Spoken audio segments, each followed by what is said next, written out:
O Léo Ortiz falou assim, essa bola não vai acontecer nada, né? E não foi com o movimento certo, o Léo Ortiz conseguiu botar o pé nela e surpreendeu até o goleiro. Mas sofreu o Flamengo num jogo que não era para sofrer nada.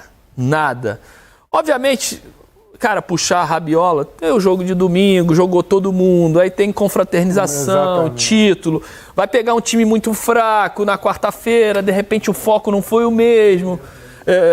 Vamos tirar do contexto esse jogo, mas num contexto normal, era jogo para 4-5 para o Flamengo, sem nenhum susto. E não foi o que aconteceu. O Flamengo tem que agradecer.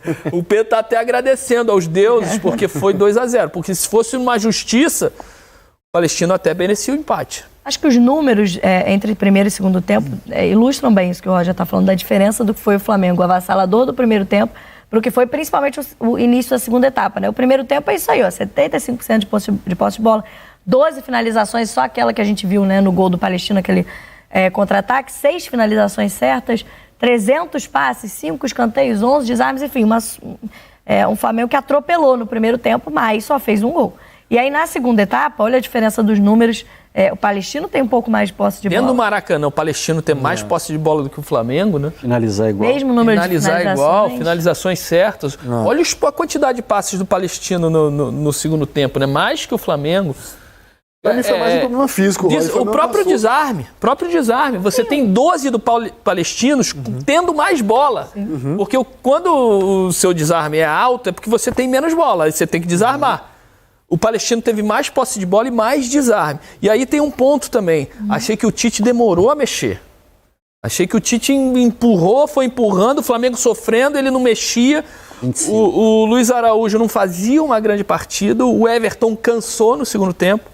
Quando ele foi mexer, ele tirou o Luiz Araújo e o De La Cruz. Eu teria tirado o Cebolinha e colocado o Alan, porque eu achei que o Flamengo tinha que retomar o meio-campo, retomar o controle do jogo. E aí com o Alan, com o De La Cruz e com o Pulgar, eu acho que ele retomaria com mais tranquilidade. E empurraria, mudaria o desenho. E aí botava Pedro e Bruno Henrique na frente. Ele não tem mudado esse desenho, ele sempre tem jogadores. Mas você tem que entender o que o jogo pede, né? O jogo pedia naquele momento retomada de controle. Para você retomar controle, você tem que preencher o meio-campo. Quando você tem mais gente no meio-campo, você consegue. Não estou falando que isso. Até porque são jogadores com mais qualidade também. Não são jogadores que só marcam. De La Cruz sabe jogar. Pulgar sabe jogar, Alan sabe jogar. Então eles vão preencher, vão me dar um volume maior. Eu tenho o Arrascaeta também no meio campo. E eu tenho o Bruno Henrique, que também sabe jogar por dentro e consegue formar uma dupla de ataque com o Pedro. Então isso eu acho que o Flamengo retomaria o controle do jogo. E sofreria muito menos do que sofreu. Sofrer do jeito que sofreu ontem por uma equipe muito pouco qualificada, me surpreendeu demais. Vamos falar da questão física, principalmente. Eu achei, não sei se no estádio você teve essa impressão, eu vendo pela TV em casa, eu tive a impressão que o Flamengo cansou por essa mexida no meio do campo, né, que aconteceu diante do De La Cruz. O De La Cruz no primeiro tempo estava, quando o Luiz Araújo, como eu falei do Atlético, né, o Scarpa um pouco isolado lá, eu achei o Luiz Araújo muito isolado também lá, ele não conseguia pegar a bola no mano. Porque o Arrascaeta cai do lado esquerdo. Já tinha 2 marcadores esperando ele. E o Varela, em vez de passar por fora, ele vinha numa diagonal por dentro e acabava trazendo mais um jogador para esse setor. Então, ele ficava engessado ali. Mas o Tite está pedindo isso dos 2 laterais. Só que o Arrascaeta estava por dentro. Então. O Cebolinha sempre pega essa bola com os dois estão vindo por dentro. Os 2 laterais estão vindo por dentro. E aí você fica sem essa ultrapassagem. O cara que joga com o pé trocado sem a ultrapassagem, limita ele. Não, o Araújo porque e o Cebolinha... ele leva pra dentro... E tá fechado. O Araújo e o Cebolinha estão abrindo o tempo inteiro, estão puxando, espalhando o campo. Tudo bem, mas se você não tenta... Porque são 2 jogadores com o pé trocado, Lino. O que acontece quando eu tô aqui? A bola vem pra mim, quando eu trago pra dentro, se passar alguém, o cara que tá me marcando, ele tem que ficar atento na minha jogada de finalização com a perna boa, ou se eu cortar a bola e der pro cara que tá ultrapassando. Esse lance que acabou de passar agora, o Luiz Araújo, quando ele começa a entender que ele estava engessado, isolado no lado direito, ele começa a fazer, como eu falei do Hulk também, ele começa a se movimentar, ele tem essa percepção e tenta jogar por dentro. E aí ele consegue participar mais do jogo com a bola, entendeu? essa questão que eu falei da ultrapassagem, é o Varela ter essa leitura de ele olhar, a bola vai vir lançada aqui. Eu vou tentar me mexer antes dessa bola chegar, para o Luiz Araújo já receber com essa bola em condições de partir para cima. Porque ou ele recebia muito perto do meio do campo, e aí o campo fica muito longe para ele chegar no gol, ou até a própria linha de fundo. Cebolinha pisando na linha. E quando o Cebolinha recebia... Mas também o Arrascaeta fazia aquela diagonal sempre na frente. Exatamente, atraía. O Cebolinha tinha um tempo hábil que ele conseguia dominar, olhar para frente. Agora eu tenho o Arrascaeta passando, tem entra por dentro, ou eu posso ir dentro. Então, faltava isso pelo lado direito. Que Cebolinha e Ayrton Lucas geram mais jogo, né? Verdade, é outro nível também. Lá do outro lado, o Varela e o Luiz Araújo, eles têm mais dificuldade. O mano a mano, quando chega, faz diferença do lado esquerdo. No lado direito não está fazendo diferença. Mas o Arrascaeta, ele faz muita diferença, porque ele cai já automaticamente mais para o lado esquerdo. É um lado que ele gosta mais. Então, quando ele gosta, quando ele encosta por ali... além dele ser um cara que atrai muito a atenção do adversário, né? Ele já gera essa marcação dupla, ele cria os espaços para essa movimentação, tanto de Ayrton e Cebolinha. O que me chamou a atenção também ontem, como o Flamengo começou a não bloquear essas primeiras ações do Palestino, eu acho que o Pulgar sai muito da posição dele. Ele vai lá na frente tentar dar o bote. E aí, quando ele tenta dar o bote, ele não consegue fazer o bloqueio, fica um buraco muito grande. Ele toma o cartão amarelo dando um carrinho no cara na linha de fundo do Palestino. Então esse bote não é ele que tem que dar ali. Ele tem que ser o cara da proteção, do segundo bote. O primeiro bote deu errado, ele que tem que temporizar para tentar de alguma forma fazer o bloqueio. Ou o Tite solta ele mesmo. Aí é uma... Se é essa automático dele ser esse cara para caçar...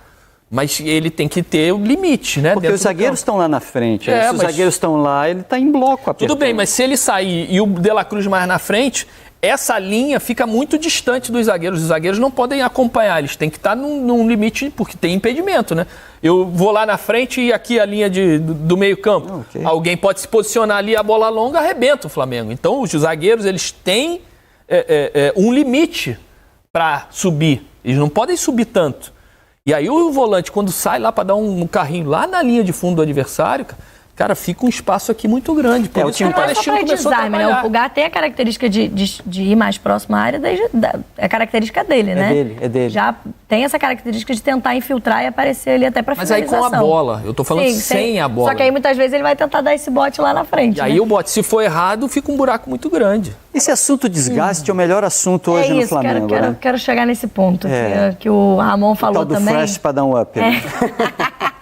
Até pra gente, só pra gente ilustrar, tem um campinho dos dois últimos jogos. O segundo jogo contra o Nova Iguaçu, na final do Campeonato Estadual, e o jogo de ontem contra o Palestino. E a gente vai ver que tem uma única mudança, que é na defesa. Ontem o Fabrício Bruno sai para a entrada do Léo Ortiz. Fora isso, é a mesma equipe, não houve jogadores poupados nem no jogo contra o Nova Iguaçu, lembrando que a primeira partida já tinha sido 3-0, e nem ontem, já na segunda partida da Libertadores, e aí a estreia foi um empate lá na altitude contra o Milionários, ontem contra o Palestino. E essa era uma questão, não vai poupar, os jogadores estão aguentando, conseguem lidar com essa sequência de jogos com tranquilidade? A princípio, quando a gente vê a escalação, a gente imagina que sim.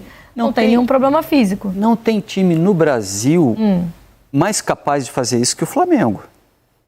O Flamengo tem o melhor elenco do Brasil. Se com esse elenco o Tite tiver problema demais, eu acho que é de se conversar realmente, porque o Tite quer conversar com a diretoria, ele falou isso na coletiva ontem, você vai até rodar daqui a pouco. Quer ouvir o Tite então, para a gente entrar nessa discussão? Esse assunto é legal de discutir, porque a partir de agora, a diretoria pode até dar uma diretriz para o Tite, dizer, tem mais foco aqui, lá, tal, vamos tomar isso como estratégia do clube. Mas, o elenco é para você administrar, Tite.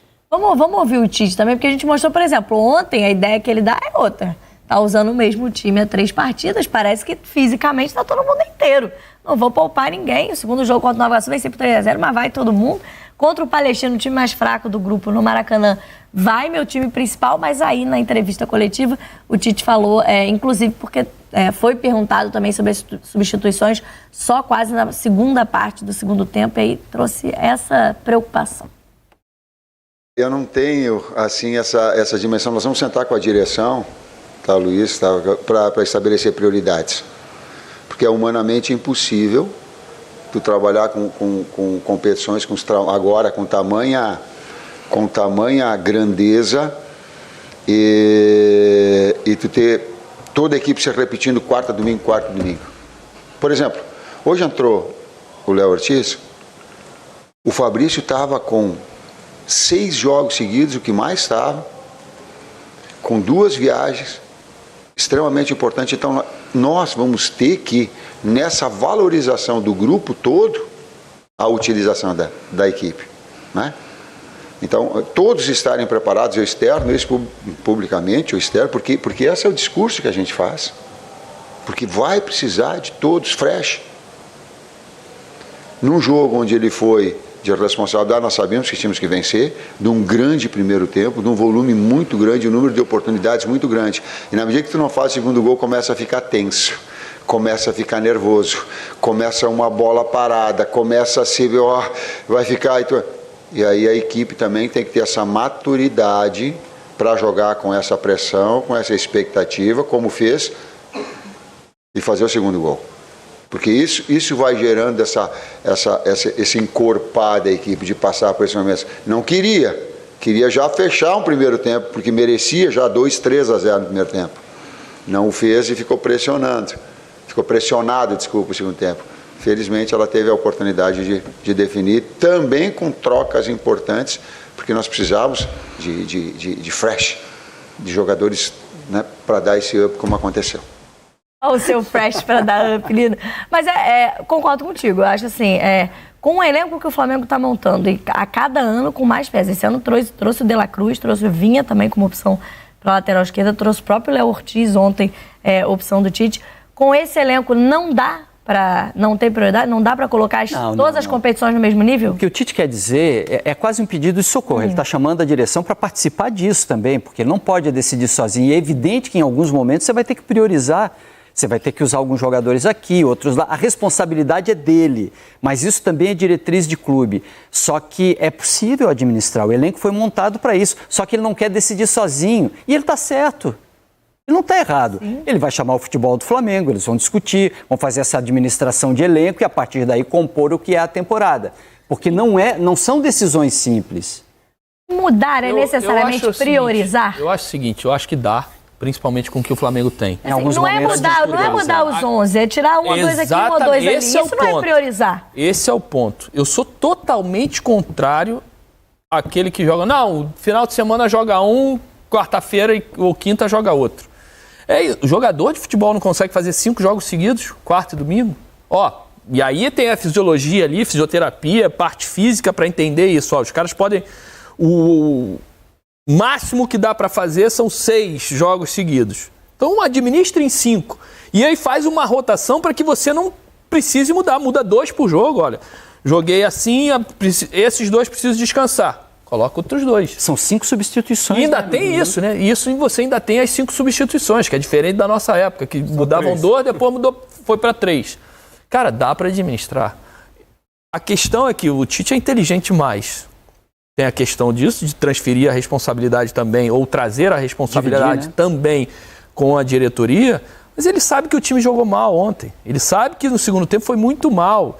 E aí ele tenta fugir dos assuntos, e isso é normal. O Renato é a mesma coisa. Quando senta ali, ele sai fugindo dos assuntos para não ter que explicar o inexplicável, que jogou mal. Segundo tempo. E administrar, dá para administrar. Dá para administrar e o Flamengo tem peças para poder administrar. E não é só peças, não. O Flamengo hoje é o que tem a melhor estrutura no Brasil. Tem um centro de treinamento espetacular, tudo moderno ali dentro. Só viaja com voo particular. Dentro do avião tem todos os aparelhos para já fazer a recuperação nas logísticas das viagens. Só fica nos melhores hotéis. Tem tudo. O Flamengo hoje tem tudo para fazer com que o cara tenha a melhor recuperação possível entre um jogo e outro. Não vai aguentar o ano inteiro seguido, mas dá para administrar. São 38 rodadas de Campeonato Brasileiro, mas aí a gente vai começar com esse calendário. Dá até pra gente mostrar a agenda do Flamengo, pra gente ver como fica o calendário. Agora começa o calendário do futebol brasileiro, que é isso aí, né? Jogos, sempre 2 jogos por semana, quarto e domingo, né? Quinto, sábado, enfim, mas sempre com 3 dias de diferença entre um e outro. Vai estrear no Brasileirão, Atlético Goianiense fora. Joga em casa contra o São Paulo, depois contra o Palmeiras. Isso tudo em uma semana. E aí, próxima semana, volta para a Libertadores. Altitude de La Paz, 3.500 metros contra o Bolívar. De novo, Campeonato Brasileiro, Botafogo. A gente não tem aquela data de 1º de maio, mas são as datas da próxima fase da Copa do Brasil. Então, vai ter jogo naquele meio de semana. Bragantino volta para a Libertadores. Palestino volta para o Campeonato Brasileiro. Corinthians e partida de volta contra o Bolívar. Ou seja, é uma sequência que a gente está vendo nessa agenda de jogos, de 2 jogos por semana. 14, 17 minutos. É uma maluquice aquilo ali, né? Esse é o nosso futebol, esse é o calendário que todo mundo já sabe como funciona do futebol brasileiro. E não à toa o Flamengo monta um elenco para tentar se adequar a esse calendário. Eu sempre discuti, sempre falava que não tem time brasileiro capaz de disputar todas as competições. Hoje eu já acho que tem. Não... Saudações rubro-negras, sejam todos bem-vindos e bem-vindas ao nosso canal Mengão News Oficial. Pessoal, você que ainda não é inscrito, tem um botãozinho vermelho com o nome inscreva-se, então já se inscreva no canal, deixa o seu like, ativa o sininho de notificações, que é muito importante, rapaziada, beleza? Comente aí também o que você achou da notícia, né, em questão do Tite ter ou não um time principal. Será que o Tite tem uns 11 jogadores já definidos por ele? Deixa aí nos comentários a sua opinião, que é muito importante, beleza, rapaziada? No demais, é isso aí. Esse aqui foi mais um vídeo aqui do nosso canal. Se você não é inscrito, inscreva-se, deixa o like. E se Deus permitir, amanhã eu voltarei com mais informações do nosso Mengão.